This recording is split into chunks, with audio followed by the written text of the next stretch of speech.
दुर्वासा ऋषि ने श्री राम को 60,000 शिष्यों को भोजन कराने को कहा, लेकिन शर्त बहुत अद्भुत थी। एक समय जब श्री रामचंद्र जी का दर्शन करने के लिए अपने 60,000 शिष्यों सहित दुर्वासा ऋषि अयोध्या को जा रहे थे, तब मार्ग में जाते हुए दुर्वासा ऋषि ने सोचा कि मनुष्य का रूप धारण कर ये तो विष्णु जी ही संसार में अवतीर्ण हुए हैं। ये तो मैं जानता हूँ, किंतु संसारी जनों को आज मैं उनका पौरुष दिखलाऊंगा। अपने मन में ऐसा विचरते हुए वे अयोध्या आए और नगरी में प्रवेश कर सबको साथ लिए भगवान के भवन के 8 चौकों को लांघकर पहले सीता जी के भवन में पहुँचे। तब शिष्यों सहित दुर्वासा को सीता जी के द्वार पर उपस्थित देख पहरेदारों ने शीघ्रता से दौड़कर श्री रामचंद्र जी को इसकी सूचना दी। ये सुनते ही भगवान राम मुनि दुर्वासा के पास आ पहुँचे और प्रणाम कर सबको बड़े आदर सहित भवन के भीतर लिवा ले गए तथा बैठने के लिए सुंदर आसन दिया। तब आसन पर बैठते ही दुर्वासा ऋषि ने मधुर वचनों में श्री रामचंद्र जी से कहा कि आज 1000 वर्ष को मेरा उपवास व्रत पूरा हुआ है। इस कारण मेरे शिष्यों सहित मुझे भोजन कराइए और इसके लिए आपको केवल 1 मुहूर्त का समय देता हूँ। साथ ही ये भी ज्ञात रहे कि मेरा ये भोजन जल, धेनु और अग्नि की सहायता से प्रस्तुत न किया जाए। केवल 1 मुहूर्त में ही मेरी इच्छानुसार वो भोजन, जिसमें विविध प्रकार के पकवान प्रस्तुत हों, मुझे प्राप्त हों। इसके अतिरिक्त यदि तुम अपने गृहस्थ धर्म की रक्षा चाहो तो शिव पूजन निमित्त मुझे ऐसे पुष्प मंगवा दो कि जैसे पुष्प यहाँ अब तक किसी ने देखे ना हो। यदि ये तुमसे न हो सके तो मुझसे स्पष्ट कह दो कि मैं इसमें असमर्थ हूँ, मैं चला जाऊँ। तब मुनि की इस बात को सुनकर श्री रामचंद्र जी ने मुस्कुराते हुए नम्रता से कहा, भगवान, मुझे आपकी ये सब आज्ञा स्वीकार है। तब राम की बात सुनकर दुर्वासा ने प्रसन्न होकर कहा, मैं सरयू में स्नान करके अभी तुम्हारे पास आता हूँ। शीघ्रता करना, हमारे लिए सब सामग्रियों को प्रस्तुत करने के लिए अपने भाइयों तथा सीता को शीघ्रता के लिए कह देना। रामचंद्र जी ने कहा, अच्छा, आप जाइए, स्नान कर आइए। दुर्वासा जी स्नान करने चले गए। राम चिंतित हो गए। लक्ष्मण आदि भ्राता, जानकी तथा सब के सब व्याकुल हो गए। राम की ओर निर्निमेष दृष्टि से देखने लगे कि मुनि ने तो इस प्रकार की सब अद्भुत वस्तुएं मांगी हैं। इसके लिए देखें कि अब भगवान क्या करते हैं, क्योंकि बिना अग्नि, जल और बिना गौ के उनके लिए किस प्रकार से भोजन प्रस्तुत करते हैं। तब रामचंद्र जी ने लक्ष्मण जी से एक पत्र लिखवाया। फिर उस पत्र को अपने बाण में बांधकर धनुष पर चढ़ाया और छोड़ दिया। वो बाण वायु वेग से उड़कर अमरावती में इंद्र की सुधर्मा नामक सभा में जाकर उनके सामने गिर पड़ा। उस बाण को देखकर इंद्र व्याकुल हो गए कि ये किसका बाण है। फिर उठाकर जो देखा तो उस पर राम का नाम अंकित था। फिर उसमें बंधे पत्र को खोलकर पढ़ा। पत्र खुलते ही वो बाण फिर वहां से उड़कर राम के तरकश में आ घुसा। उधर इंद्र ने उस पत्र को सभा में बैठे हुए सब देवताओं को सुनाया।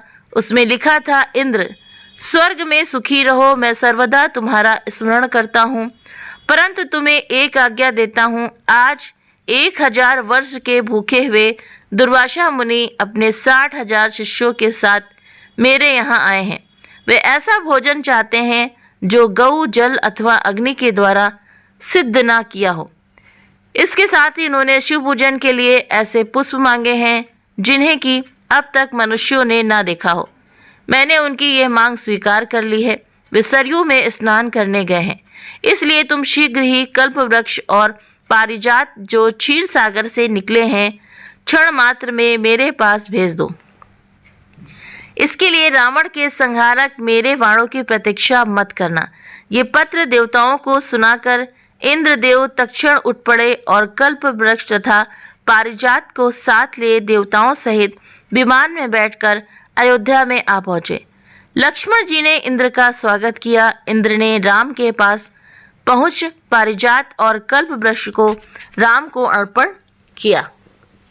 इतने ही में सरयू तट से दुर्वासा ने अपने एक शिष्य को राम के पास भेजा कि तुम जाकर देखो कि राम इस समय क्या कर रहे हैं।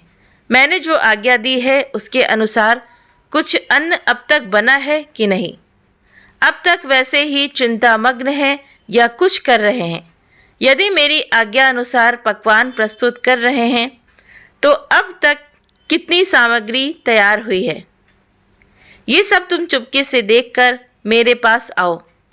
तब जो आज्ञा, ऐसा कहकर वो शिष्य राम के भवन में आया।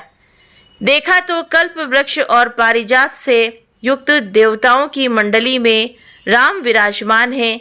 ये देखकर उस शिष्य ने शीघ्र ही दुर्वासा के पास जाकर वो समाचार कह सुनाया। शिष्य की ये बात सुनकर दुर्वासा को आश्चर्य हुआ। स्नान कर शिष्यों को साथ ले दुर्वासा ऋषि श्री रामचंद्र जी के सुंदर भवन में आ पहुंचे। दुर्वासा जी को आया देख देवताओं सहित राम ने उठकर उन्हें तथा उनके सब शिष्यों को बड़े आदर के साथ प्रणाम किया और उत्तम आसन पर बिठाकर सीता तथा लक्ष्मण आदि के साथ उनकी पूजा की। फिर जिन पुष्पों को मनुष्यों ने अब तक नहीं देखा था, शिव पूजन के हेतु पारिजात के उन पुष्पों को राम ने दुर्वासा के समक्ष प्रस्तुत किया। उन पुष्पों को देख मुनि दुर्वासा ने एक बार तो आश्चर्य किया, किंतु मौन भाव से उन्हें ग्रहण कर शिव जी तथा अन्य देवताओं की उन पुष्पों से पूजा की। फिर उसी क्षण श्री रामचंद्र जी ने लक्ष्मण तथा सीता आदि को सब भोजन परोसने की आज्ञा दी। तब दिव्य अलंकारों से विभूषित सीता ने कल्प वृक्ष और पारिजात की पूजा कर अनेक पात्रों को लाकर उनके नीचे रख दिया और वो प्रार्थना करती हुई इस प्रकार बोली कि हे क्षीर सागर से उत्पन्न होने तथा देवताओं के मनोरथों को पूर्ण करने वाले कल्प वृक्ष, आज शिष्यों सहित हमारे यहाँ आए हुए दुर्वासा को तुम संतुष्ट कर दो। तब सीता के इस प्रकार कहते ही कल्प वृक्ष से पल मात्र में वहां रखे हुए करोड़ों पात्रों को अनेक प्रकार की खाद्य सामग्रियों से पूर्ण कर दिया। फिर तो उन सब अन्नों को उर्मिला सहित सीता ने सुवर्ण के पात्रों में रख कर दुर्वासा के समक्ष परोस दिया। फिर तो रामचंद्र से निवेदित दुर्वासा ने अपने शिष्यों के साथ बड़े प्रेम से वो भोजन किया। फिर हाथ मुंह धो तांबुल तथा दक्षिणा ली और वो वहां से प्रस्थान कर गए। तो इसी प्रकार भगवान श्री रामचंद्र जी ने दुर्वासा ऋषि का और उनके शिष्यों का भोजन पूर्ण रूप से कराया। तो उम्मीद करते हैं कि कहानी आप सभी को पसंद आई होगी। वीडियो पसंद आया हो तो वीडियो को लाइक करें। चैनल पर पहली बार है तो सब्सक्राइब करना ना भूलें।